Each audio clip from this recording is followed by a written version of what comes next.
Hi, everybody. We're going to give people a couple minutes to keep filing in here. Hello, everyone. Oh my gosh, I'm excited. Paige, I feel like this is going to be a lot of fun. I know it will be. Tell us where you're from in the chat. I want to see where everybody's from. Is anybody here from either Brooklyn or Miami? That's my two places. Well, I lived in New Haven, Connecticut too, and also Boston, but I mean, big ups to Brooklyn and Miami. Are you in Miami now? I'm in South Beach. Yeah, I live Okay. in South Beach. Okay. So I live, we have someone from Miami. Oh, Jamaica. Oh, I need to take a trip. I see Oh, look at Chicago. that. I'm in Chicago. Oh, yay. Susan in NYC. Oh my gosh, we have people from all over. This is amazing. LA, South Carolina, Portland. I see Canada. Oh man. Yeah, I live here in South Beach. I'm 2 blocks away from the beach. So I spend the majority of my time on the beach. Y'all got me in a jacket today, which is, I had to pull this out of the recesses of the closet. I wish I could say the same. My jackets are Yeah. ever present. Yeah. Maryland, baby. Oh, big up to Maryland. I love that. The Bronx. I love it.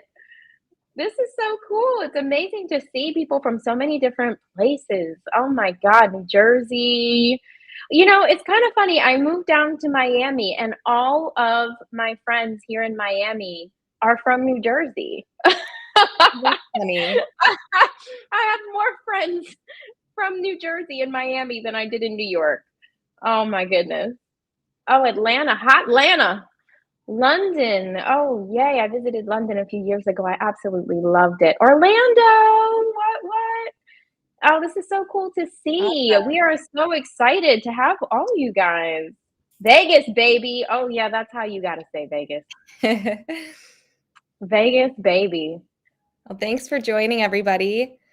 If you were able to join our summit, I want to say that was last month, you may have already watched a presentation by Jasmine, but we're really excited to have her back here today. And we are going to be talking about strategies for overcoming your job search roadblocks. And we got tons and tons of questions from you guys. So we'll be going through some of those. And then we'll be opening it up for a Q&A at the end for additional questions. So if you have any questions throughout the presentation, just throw those in the same chat box that you're all communicating in now. And we will get to as many of those as we can later on. I'm still reading all the places all everybody's. No, it's fascinating. Again, so we have Jasmine Escalera here today. She's the founder of Jasmine Escalera Consulting. And I was just telling her before this, we had such an awesome response from our attendees of our last webinar that she did that we just had to ask her back. And we're excited for kind of a more casual conversational hour with her today. Yes, I love it. So like I said, before we get started, the webinar is going to be is being recorded, and it will be shared with everybody who registered via email tomorrow. So if you do have to take off early or you just want to watch something back, you will get a recording sent to you tomorrow. And then the slides will also be shared. We received over 300 questions ahead of time. Thank you, everybody, so much for your questions. It really helped guide our conversation that we'll be having today. And we tried to select the most frequently asked questions so that everybody can benefit from Jasmine's advice. And then, like I said, if other questions come up throughout, please throw those in the chat and we will try to get to those. So a little bit about our agenda today. We'll be talking about how to address your pipeline and addressing the job pipeline roadblocks. And then we kind of broke our questions into these different topics, which are motivation, writing your resume, applying to jobs, interviews, offer and negotiation, and then we will have an open Q&A. Yes, please feel free to put your questions in the chat as we address each part of the job seeking journey. That way we can kind of keep things organized. And then when we get to the end, we may get to some of those other questions that we hadn't gotten to in the first place. All right, Jasmine, do you want to take it away and talk about how to assess your pipeline? Absolutely. I am cracking up because I didn't know Toronto was the carjacking capital of Canada, but according to someone here in the chat, y'all got me cracking up over here just in the first 2 minutes sharing where you're from. That was something I didn't expect to learn today. I didn't expect to learn it either, but I am so excited to be back with all of y'all. What I really, really want to do today is break down what your job search pipeline can look like and should look like. And I also want to take each component of the pipeline and really talk about how it can affect you if that piece is broken down.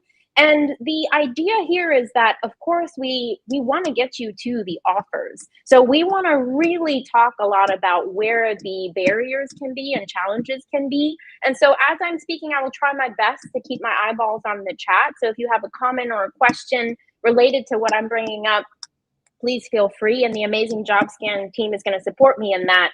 But, you know, when I think about a job search pipeline, the first thing when you enter the job search pipeline that I bet 99.9% of job seekers don't think about and don't start with this, but it can seriously shift your entire job search. And everybody's going to want to smack me when I say this, and I understand that.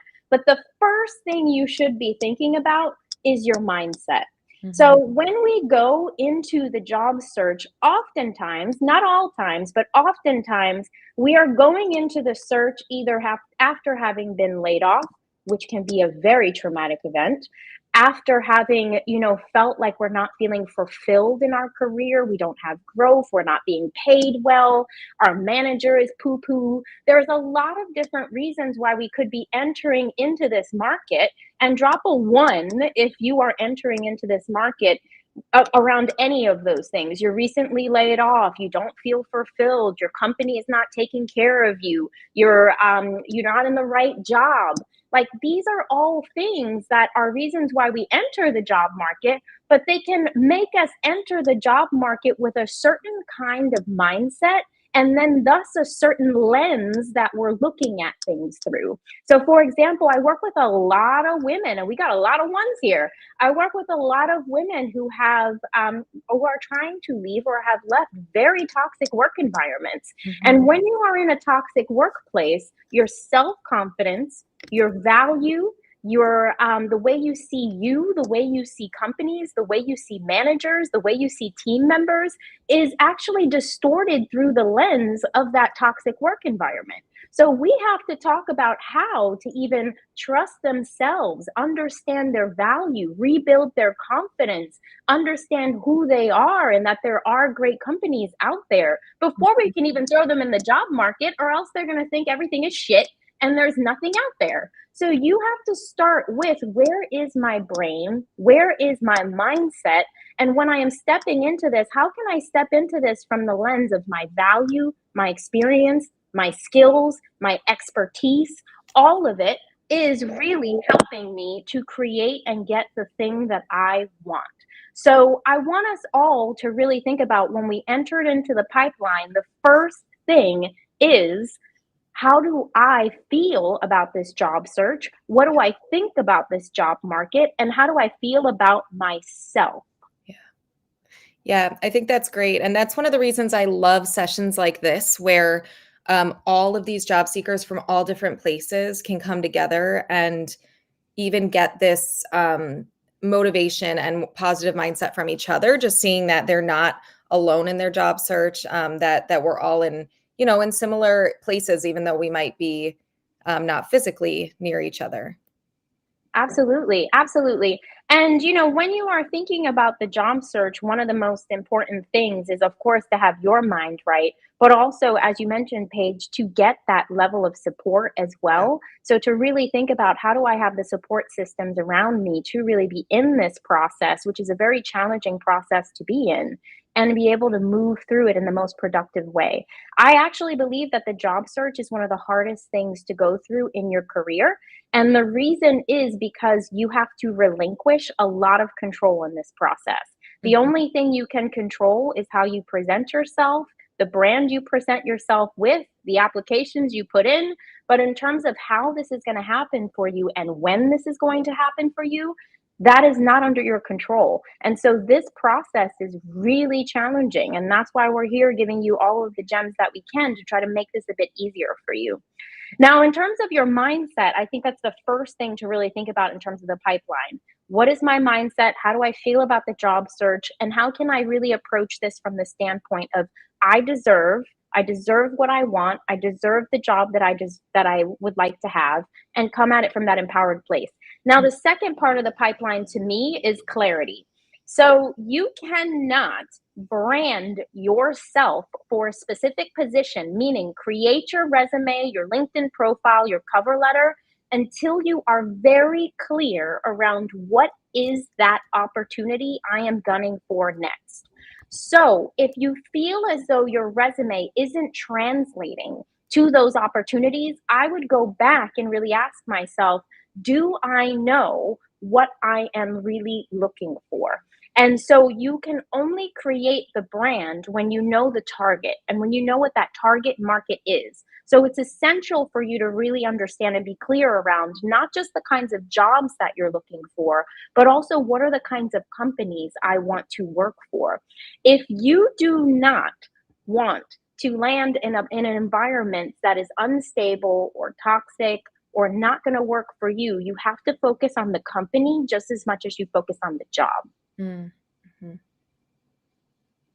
Yeah, absolutely. And And then after the clarity component is, of course, the brand. So we know that the job market right now, unfortunately, I wish we could get rid of resumes, by the way, but the job market relies on resumes. It relies on having a really amazing LinkedIn profile. So in creating your brand, when you know your target and you know what that target market is, you can create the resume, the cover letter, the LinkedIn profile, all the things that you need to stand out in the job search. Now, I want to really go into the pipeline in terms of where people are actually focusing right now. So, everyone here likely has really created their brand already and is in the job market and is probably like, WTF, I've been submitting applications and going nowhere. So, after we've really thought about our mindset, we've gotten clear on the positions and the companies, and we've created our brand, what we essentially are starting to do is we are putting that brand out into the job market, meaning we're applying to positions, we're networking, we're getting in front of hiring managers. So when you think about the pipeline of applications to interviews, right? So there's recent studies that show that 10 to 20% of your applications should be going into the interview stage. Now, Mhm. before anybody tries to figure out if they're in the 10 to 20% range, I want you to listen to this.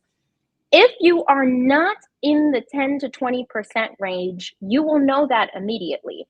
Ask yourself, based off of the number of applications that I've submitted in the last 30 days, how many of those have gone to interviews? Now, if you are not in the 10 to 20% bracket range, then there is a breakdown of your pipeline. How could your pipeline be breaking down from applications to interviews? Well, you have to think about what's the thing that you're doing in the application to interview stage. You are submitting your resume. So you have to ask yourself, is my resume optimized to the kinds of positions that I am applying for? We got Mhm. a lot of questions around, how do you optimize your resume to the positions you are seeking? Now, I'm going to tell y'all something right now. The job search is hard enough. If you are not using AI tools and resources like Jobscan to help you optimize your resume, I want you to start doing that right now. Because if it is not ATS compliant, likely it is going into the gigantor void and no one is seeing it. No one's seeing it. So right there, you're immediately applying to positions and getting nothing in terms of getting applications to interviews and your pipeline breaking down there. But I have to tell you something else, Paige. When we think about our resumes, it is a flat white piece of paper. It is not the dynamic version of you as an employee. Yeah. So I want everyone to get real and serious with themselves. Are you networking and getting in front of actual human beings? Paige, I don't know if you've seen this, but you can have a position being posted, and within 30 minutes, there are 100 or more applicants to Oh that yeah. position. And that's just off of LinkedIn. LinkedIn's the only ticker we've got. You can apply to that exact same position in a multitude of different ways. So if you Mhm. see 100 applicants through LinkedIn, you best to believe there's a few hundred more sitting out there somewhere else. Yeah. So if you are not getting interviews, I want you to think about ATS compliant resume and how is your resume really hitting when it comes to getting through that system. I want you to think about, am I networking? For every single application that you send in, do not just message the hiring manager. It drives me bananas when people say, well, I email the hiring manager, or email the hiring manager, or I connect with the hiring manager. Yeah, you and the other hundreds of people who are applying to jobs, because that's baseline what you should be doing.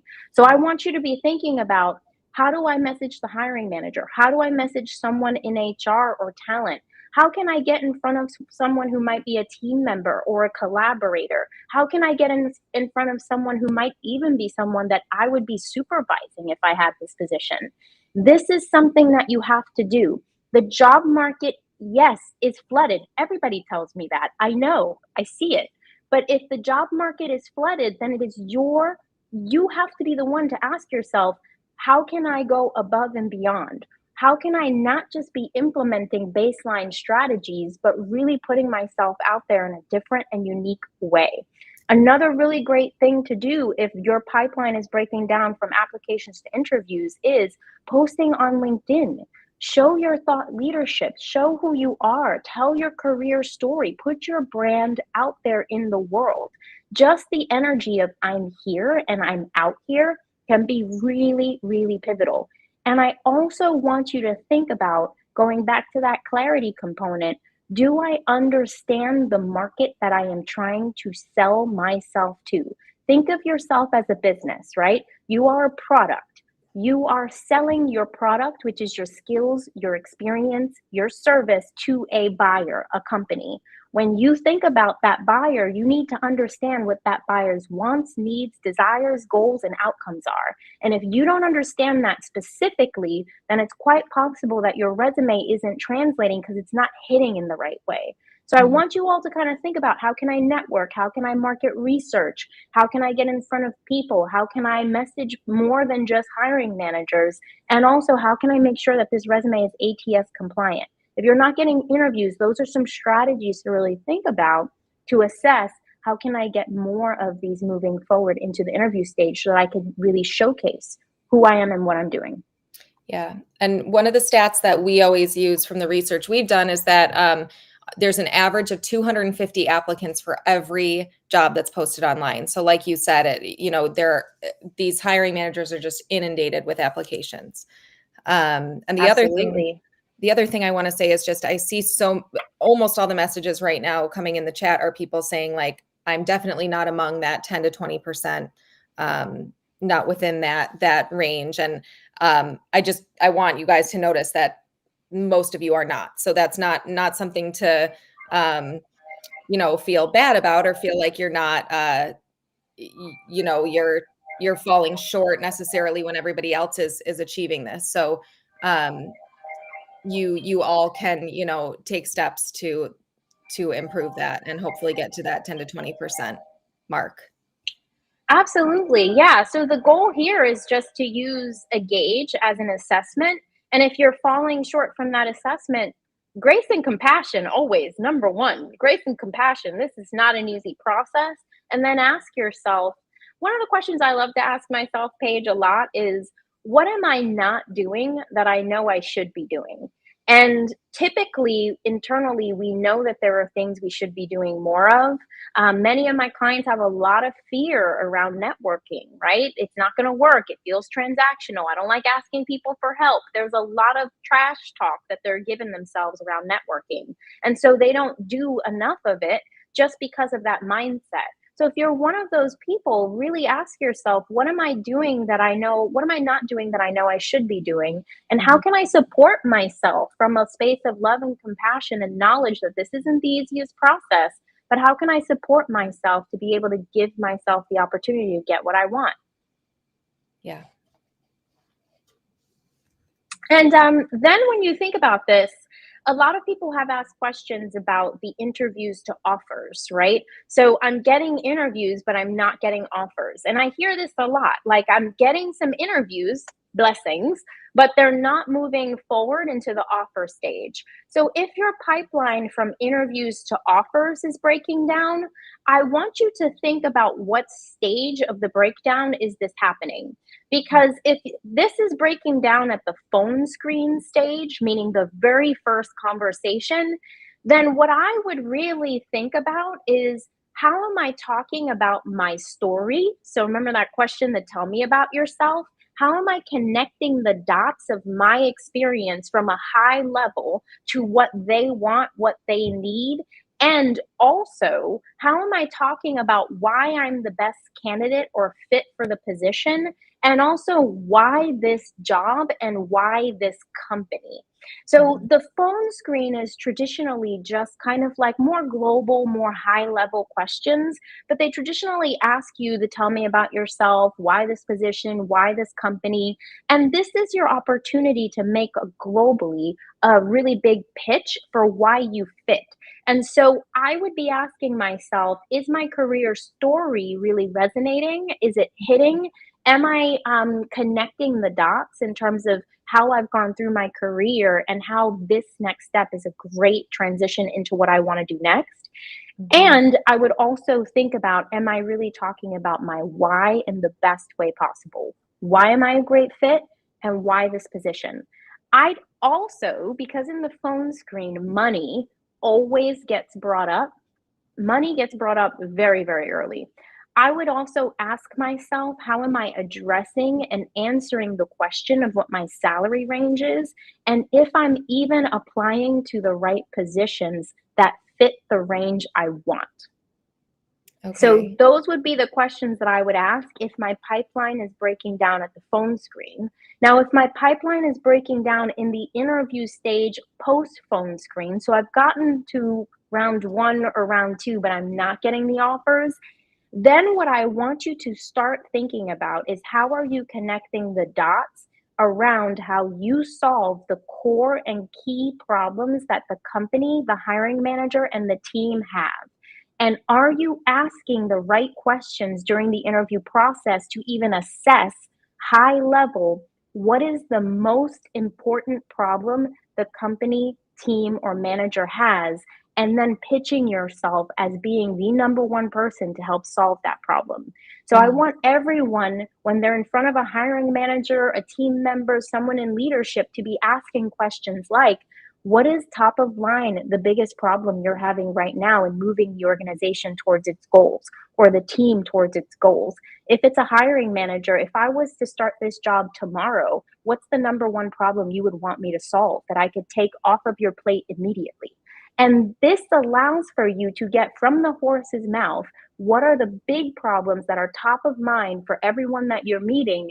And then you have the opportunity right in that moment to pitch yourself as that problem solver. So if I'm not getting to offers, I'm really wanting to assess, where is my pipeline breaking down in the interview phase? And based off of that phase, am I asking the right questions and pitching myself in the right way? Gosh, yeah, I love that. And I mean, that just shows how every interview that you have is the things that you're selling yourself on are going to be different. Because, if you are kind of answering these or solving these problems that each hiring manager, each company has, then you are kind of going to be highlighting the different things you can do for each job. Absolutely. And that's what you want to do, right? Because in general, so if I'm applying for a manager type of position, right? My resume is going to read very similarly in terms of like experience because project managers do 5 to 7 core principal things. But when you get in the interview, you want to tap into that for sure. But you also want to be asking questions that assess what's going on right now in the team, what's going on right now in the company. Because if you know what's going on right now, then you can tell them, I can help you solve this problem right Mhm, now. mhm. Yeah. And I think sometimes you even feel I know a lot of people feel like they just should ask a question, like, they feel the need when whoever is interviewing them says, like, "Do you have any questions for me?" You're always told, "Make sure that you have a question," just so they know that you've, like, done your research, on the company, or whatnot, but, to make that question actually count and help you further down that, that interview stage, is so smart. I love that. Well, here's the thing, Paige. Like, typically and traditionally, what happens is when you get asked, what questions do you have? There's like 30 seconds left in the interview Yeah. because, you've talked, and I've had so many people tell me, like, I don't even have that much time to ask questions. So, what I want you to be thinking about is active listening during the interview process. What am I listening for? I am listening for anything that I can grab onto to then utilize either later in the interview process, in my thank you note, whatever I want, right? Anything that's top of mind, but Mhm. also so that I can ask a question back or reply back in the best possible way. So, what we're doing in interviews is we're sitting there and we're waiting for the questions to come to us. And then Yeah. we're answering those questions, but we're not actually creating an active conversation. And an Mhm. active conversation is what's going to be valuable so that you don't wait until the end and then have all these questions that you want to ask and then you want to pitch yourself and you don't get the opportunity to do that. So I want everyone to really think about how can I be an active participant in this conversation? Get rid of the word interview, but conversation.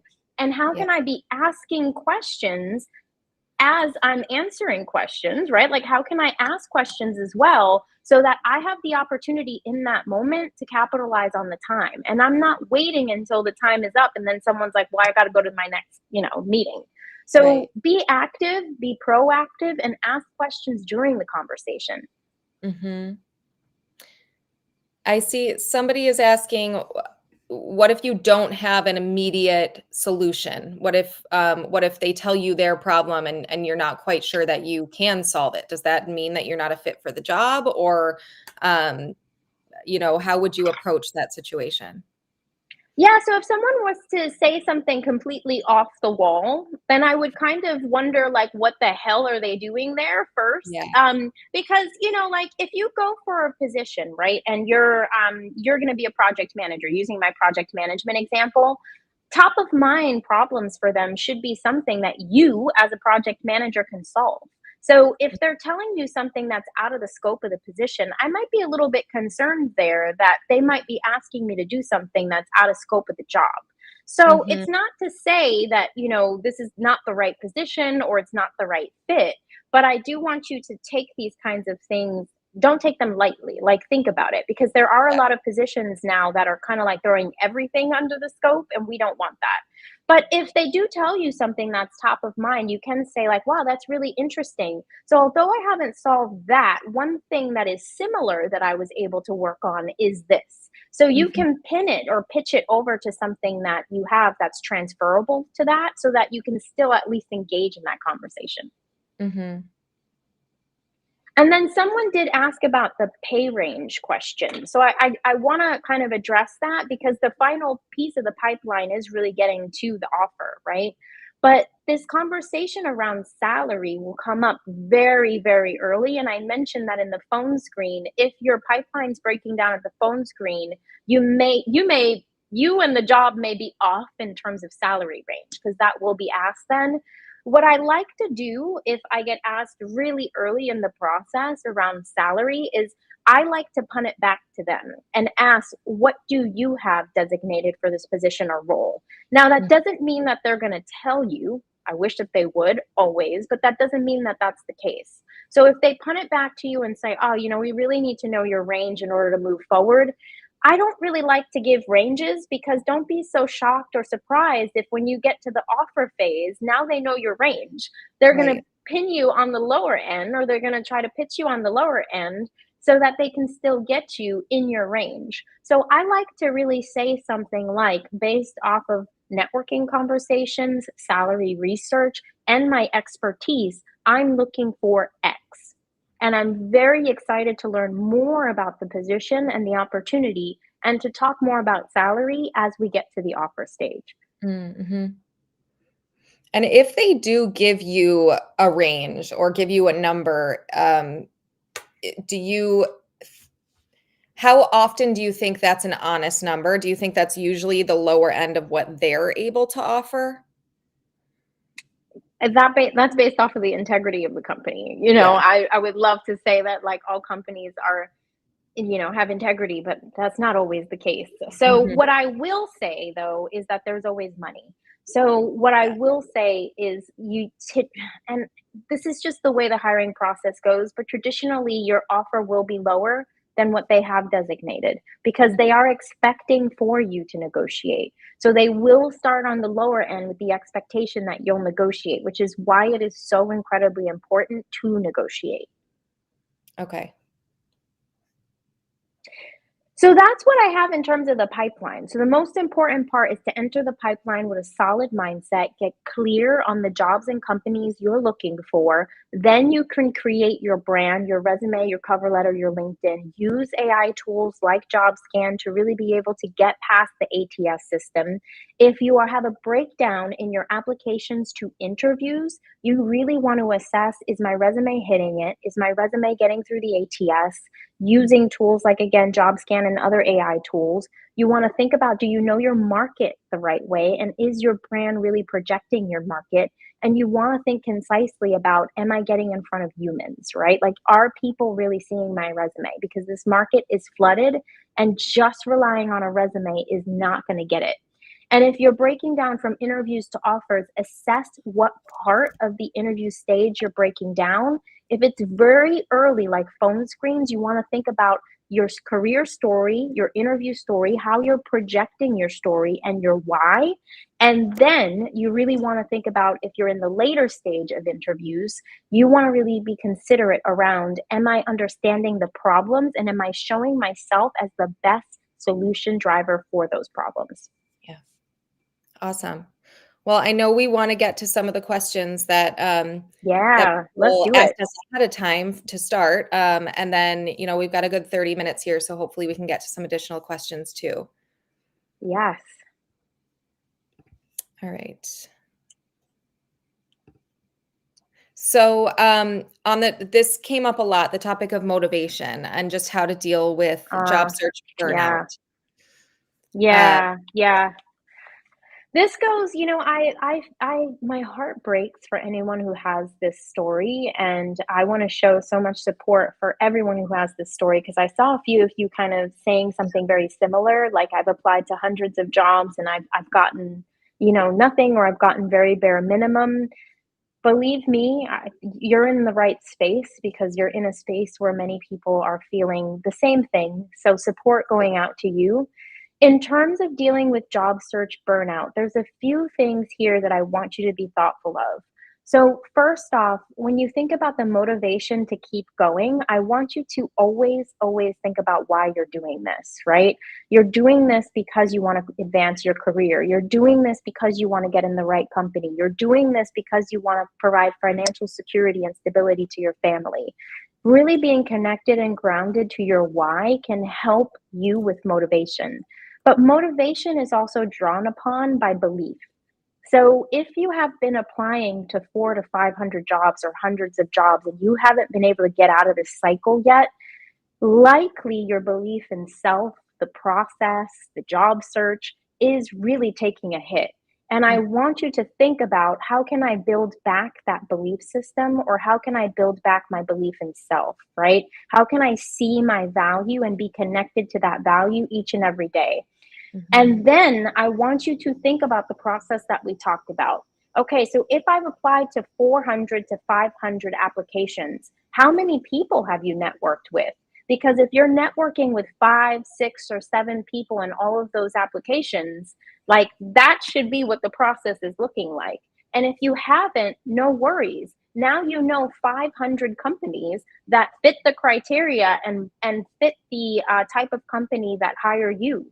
Go back and select 20 to 30 of those companies and start networking into those companies. Start finding people to talk to. Start finding individuals to connect with.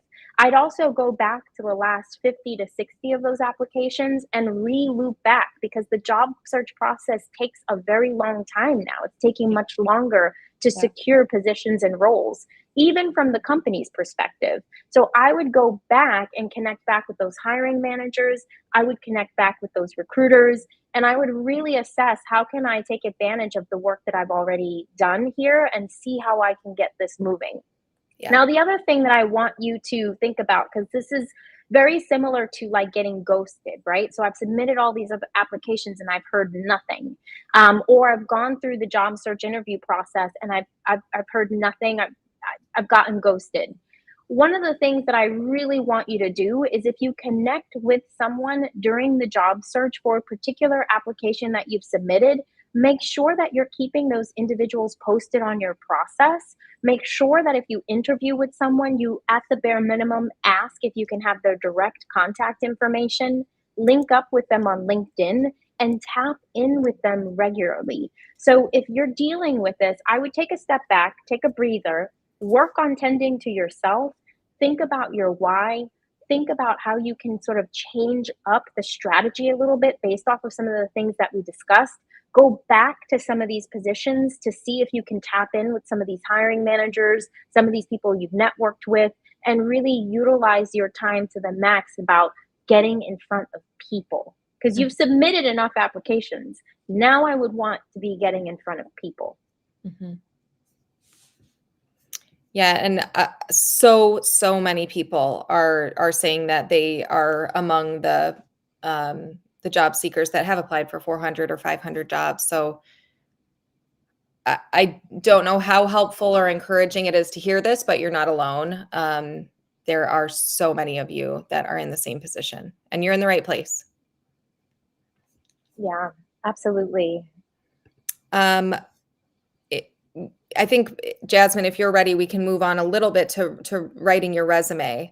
And we can get back to some of these other questions regarding motivation toward the end. So we talked a little bit about this, but people asking how to tailor their CV or resume for every single job they apply for. I don't know what I'm doing.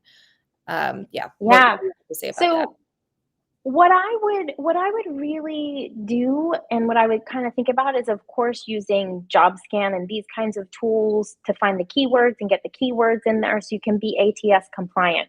But what I would also very much think about is, think about the person who's looking at your resume, right? Remember, there's that statistic of, like, people will look at your resume for like 5 seconds. And that's true. I was a hiring manager. I hired hundreds of people. And the way my brain worked, because there were so many applicants and so many resumes, was, if you didn't convince me in the top third of your resume, I wasn't even looking at your experience. So things like having the job title that you're targeting at the top of your resume, it really does make a difference. Because essentially what I'm thinking is, yes, she or he or they have the exact title that I'm looking for. And then when you think about your professional summary, think about, what are the top 3 things this job wants me to do? And in that first sentence, say you have experience in those top 3 things. And when you write that summary and you're talking about your expertise or what you specialize in, make sure that it matches exactly what they are asking you to do. And you can even think about writing your experience bullets in the same sort of order that the job description is in. So again, using project management as my kind of guideline. If the first bullet is collaborate with teams across other departments, then the first bullet in your resume should talk about how you collaborate with teams in other departments. Essentially, you want it so that the reader, like from top to bottom, is basically saying yes, yes, yes, yes, yes, right? If you leave me to put the pieces of the puzzle together, or if you leave me to try to like figure things out, it's a Mhm. no. It's a no-go immediately. So Yeah. I want you all to be thinking about how can I use things like Jobscan to get the keywords right, but how can I also even be thinking about mimicking the job description and the flow of the job description so that I'm connected really well. And someone just said like it can take like hours to just do one job application. If you're applying for similar kinds of positions, it might take you that long in the beginning. And I'm not going to lie, like crafting a brand connected to a specific role can take some time. But once you get the hang of this and you're doing it, likely you're not spending that level of time. Now, people's application systems can be buck wild right now. There can be so many things that you have to enter in. So I can't speak towards that. But when Mhm. it comes to your brand and your resume, if you are really focusing on the same kind of style of role, you shouldn't have to be jiggering things around so much. It should mainly be scanning your resume to make sure you got the keywords right, looking through your resume to make sure that you're mimicking the job description, and then get it in and network. Network, network, network. If Mhm. y'all are relying on just submitting applications, the pipeline's already broken. Yeah. And I have seen a couple of these comments, and I know this is a common misconception, but some people say like if you're trying to include keywords or if you're trying to include the title of the job you're applying for, then it's lying. And that's never what it should be. You never should be lying, including keywords that are not true to your work experience, or including a job title that you haven't actually held in the past. So Jasmine, I'm curious, when you say like including a job title at the very top, what do you think is the best way to do that in like an honest way?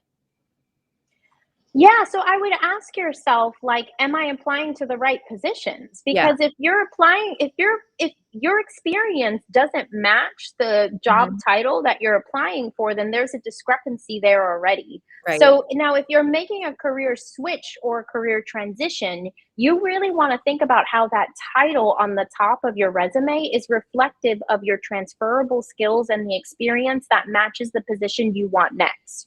So, Mhm. for example, I'm working with someone who's in higher education, right? And she's making a pivot into learning and development. Now, because she has done basically learning and development, not in the corporate space, but in the academic space, that's a transferable title over. So I want you to also really be thoughtful around like, okay, maybe I haven't held that title before, but if you have the experience, you do have the capability to say on the top of your resume, because Mhm. that's your title, what it is that you do and the brand you are marketing yourself as. Yeah, absolutely. All right, let's look at a couple of other questions here. I'm more entry level in experience. How can I make my resume competitive for roles? And along the same vein, I'm a junior quality assurance, and all the jobs posted request 2 to 3 years of experience. What should I do? Yeah, these are great questions. So if you are entry level and if there are specific qualifications that you don't meet, like years of experience, if you don't meet specific qualifications like years of experience, this can be a little bit tricky because if you are going through an applicant system, there could potentially be a question that you are saying no to that basically bounces you out of the system and doesn't move you past, right? So Mhm. that's why getting in front of people is going to be really important here. And you're early in your career, so this is something you should be doing to understand the market challenges, what are the common core problems that the market is having, because you need to know how to position yourself and position your experience. So Mhm. getting in front of people and networking is going to be really pivotal here. That'll help you move your process forward because someone meeting you and understanding how you can grow within the company, that goes a long way. Now, if you are entry level in terms of experience, it is pretty much known that you're going to come in and much of the experience is going to be gained on the job, which is okay. But what I want you to think about is, what experience do I have that connects to the role? So, have you done internships? Have you done LinkedIn courses? Have you done certifications? What was your coursework in your undergrad or your graduate degree? So I want you to, the best possible way, connect your experience on your resume to the position you're seeking. When you go through the interview process, I really want you to hone in on why this is the best career path for you. So, why is this the thing that you're moving towards? What's your story? What's your why? And how does your experience relate? Because if you're starting out in the field, you really want to show that passion and enthusiasm for growth within the field, which also can go a very long way. When Right. I was hiring individuals, I wanted to hire people who obviously could do the job, but I also didn't want to go through the hiring process again either, guys. Like, I don't, as a hiring manager, you don't want to be doing this all the time either. It's stressful for you on the other side as well. So I want to be hiring people who don't just want the job, but who see themselves growing within the role in the company and who are enthusiastic about coming on board and really being able to take this position to the next level. Yeah. So do not discredit enthusiasm, excitement, and passion for like not being enough. Like, that can also really help you go a long way. Awesome. Um, and I know a lot of people always on our webinars are in the middle of a career change. So how do you go about writing a resume when you are changing careers? Yeah. I love career changers. Y'all are great because you're probably like, okay, I've done a lot of different things right now and I'm ready for like what I want to do. So I love that. So if you are a career changer, you want to find more fulfillment, you're looking for something different, you want to have different growth opportunities, then what I would essentially do is I would start networking from the standpoint of market research. So, the very first thing I would do is I would understand my market the best way possible. So, if I am trying to sell my service, my product, me, my experience, and my skill set, I need to understand the market really well. So, I would get in contact with people who have the kinds of positions that I'm looking for, people who hire for the kinds of positions that I'm looking for. I would want to understand the industry, and I would want to understand how to brand my skill set, because this becomes one of the hardest things, is that transferable skill set. What is it and how do you market it? That Mhm. becomes one of the most challenging things for career changers. But if you're hearing from the horse's mouth people who actually have the roles and positions, and they're telling you exactly the skill set that they use, the common problems that they're solving, how they work with their team, what are some of the experiences that they have, then you are better capable of asking yourself, okay, so how can I take my experience and connect it to that? The Mhm. other thing I really love to do with my clients who are job seekers is kick it a little bit old school.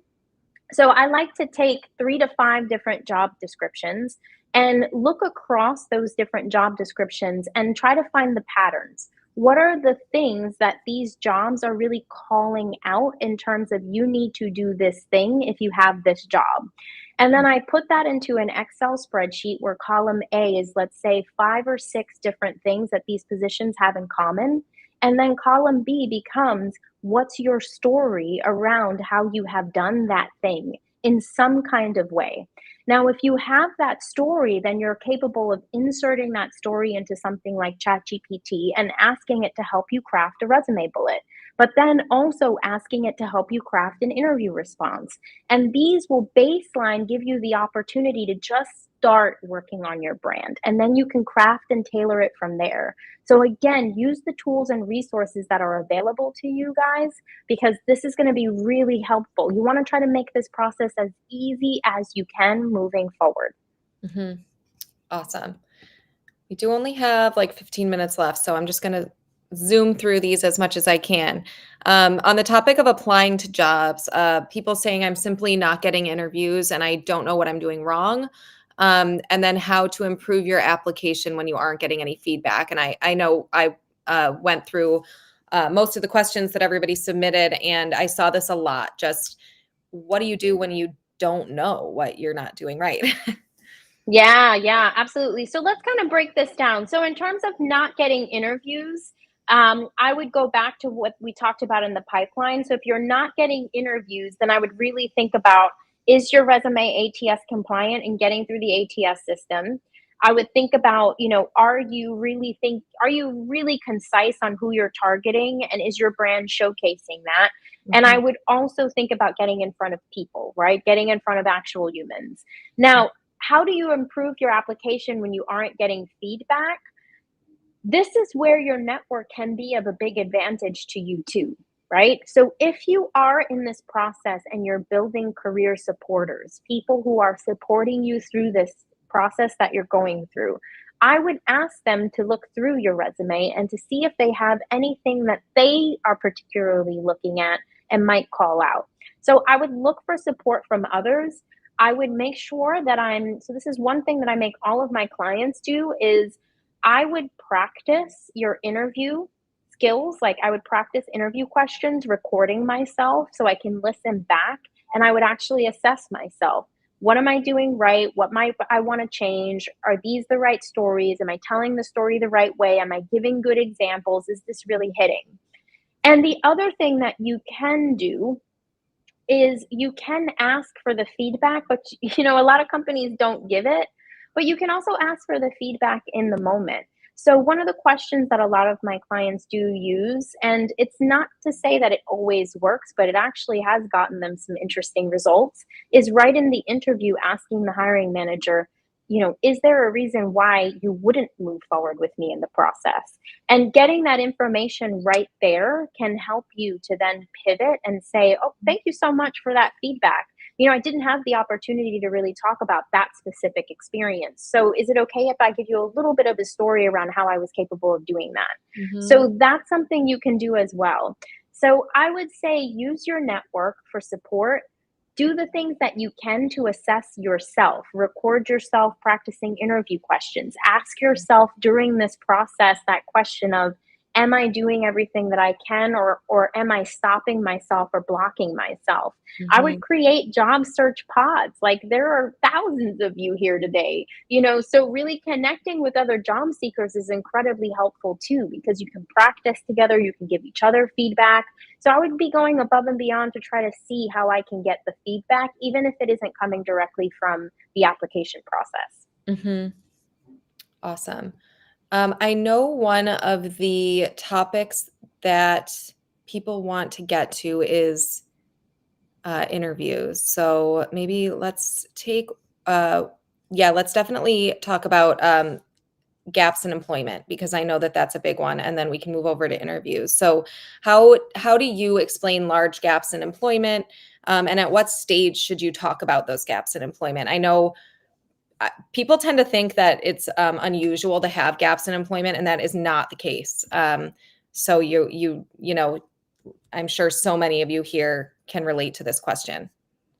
Absolutely. Yeah. So, first off, the idea of a linear job or career journey just needs to go in the trash, because the concept that we are going to have the same career with no gaps for 40 years, it doesn't exist anymore. Mhm. So, if you have a gap in employment, for whatever reason, I want you to just own that gap and own that reason and be honest and open about it. What Mhm. you always want to do is talk about why. You don't have to give the specifics or the details, but what generally happens. So if you were laid off, you can mention that during the mass layoffs, you unfortunately were one of the individuals that were let go. But in the interim, this is what you were doing, and you can talk them through what you've been doing to really have your career skills on point, or to be gaining more career skills. And focusing on yourself is also a really great thing to do. So Mhm. being able to say, look, I took a little bit of time to focus on myself or focus on my family. And what that has been able to provide me was more clarity as to where I want my career to go next. And that's why this is the best position for me, and this is the right company for me. So Mhm. you just want to own the career gap. You want to talk about what you've been doing and how it connects to where you want to go next. And it's okay also if you took some time for yourself. You can do that. It's your life. Yeah, definitely. Okay, on the topic of interviews, let's see. I want to skip through some of these. All the interviews I've done have had the same feedback. You weren't the best candidate. How can I better stand apart or above the crowd? So I guess this is kind of on the topic of that, knowing how to ask for feedback. Um, Anything else to Yeah. add here? Yeah, so this is one that I would definitely lean on my network for. I would want to be talking to as many people as possible who have the kind of position I'm looking for. So if I'm looking for a position as a project manager, I would really want to understand what are the top core challenges that project managers are facing. How are other project managers talking about their position? I would also want to get in front of people who hire the kinds of individuals I am or I want to aspire to be so that I can also ask them questions. So I would really be thinking about, if you want to stand apart from the crowd, Mhm. getting as much information about what are the core problems and challenges so that you can start to pivot your experience to that. So this is really about talking to people. Yeah. Okay. Let's see here. So as far as the offer stage, oh, you know what? Let's address this real quick. So I know I see a ton of uh, comments coming in on ageism. I know this can be a touchy subject, but Jasmine, I think that I'm sure you have really good advice on how to address ageism in the job search process. What can you say about that? Yeah, I mean, all of the isms are real, y'all, and I understand, and I can completely sympathize with everyone. Many of my clients also are facing ageism, Mhm. and it's really BS to me because you have individuals who have an immense amount of experience and value that they can bring to an organization. What I would say is, again, really utilize your network the best that you can to get in front of people who can understand the experience and value that you bring to the Mhm. organization and to the company. So really rely on getting in front of people. The other thing I would say is to take out anything in your resume that does have dates. So I work with an amazing resume writer, and this is one of the things she really tells all of her clients who might be experiencing ageism to, if you have 20 or 30 years of experience, don't necessarily add that right in the professional summary. Just like let people see your skill set and your value and what you bring to the table. And also think about what are some skills that you can start to level up in if your industry is changing. So, one of the things is AI is changing a lot of industries and tech is changing a lot of industries. So, are there ways that you can level up in skills that show that you're moving with the course of the industry? So that's what I would say. If you think you're experiencing ageism, really think concisely about the brand and making sure that you're not necessarily calling out specific things that might then just make the person kind of think, oh, this person has way too much experience for us. And then I would really rely on your network so that you can have conversations with people because there's so much value that you can bring to the table beyond many other individuals. And I would also really think about, based off of my industry, is there anything that I can do to show that I'm moving with the industry? Mhm. And I see people asking about dates. Does removing the date from your education hurt your chances of getting through the ATS? No, not for education. With Yeah. education, if it's usually about whether you have a degree or not. It's not so much about the dates when it comes to education. Absolutely. Okay, we do only have about 3 minutes left. I want to be conscious of everybody's time here. So, just to talk a little bit about next steps. If you want to look at more resources from Jasmine, you can scan this QR code to get some. I think when I looked, there were some cool guides that you could download and just more information from her. I'll give you all a second to look at that. And then we will also be sending a link to this tomorrow in the email that you'll be getting. So if you don't have time to scan it right now, you'll get another look at it tomorrow. And we are Oh, and then find Jasmine online. Here's her link to her LinkedIn profile. We can include that in the email that we're sending out tomorrow as well. And I just want to say that we are offering 20% off to all webinar registrants today.